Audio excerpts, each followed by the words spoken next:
Quotes from John Abbott. From the Kindle, Deep Christian Quotes and Bible Verses. First quote. It is said of the celebrated Wilberforce, that he so carefully, in the early part of his life, watched over his own heart, carefully subduing all emotions of vanity, ambition, selfishness, and irritability, that in the latter part of his life he seemed to have risen above temptation. In respect to those sins which so much disturb the peace of ordinary minds, the struggle with him seemed to be almost over, and the victory complete. The closing years of his life were like the calm and golden glory of a summer's evening.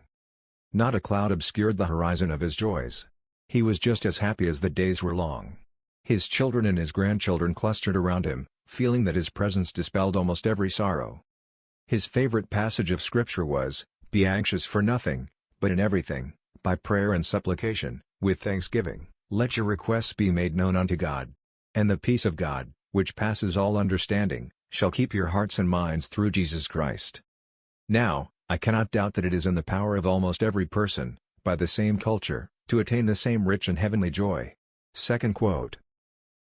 Our happiness depends far more upon the state of our hearts than upon anything else. Cultivate, then, a right state of heart, and you will almost surely have a happy life. And do not think that you have any right to be unhappy. If you pass an unhappy day, in gloom and depression, you should repent of it, and ask God's forgiveness, and seek His aid, that you may sin thus, no more.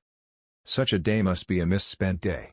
Your gloom must have dishonored the religion you profess. It must have marred the happiness of your friends, your husband, your children, and of all your domestic circle.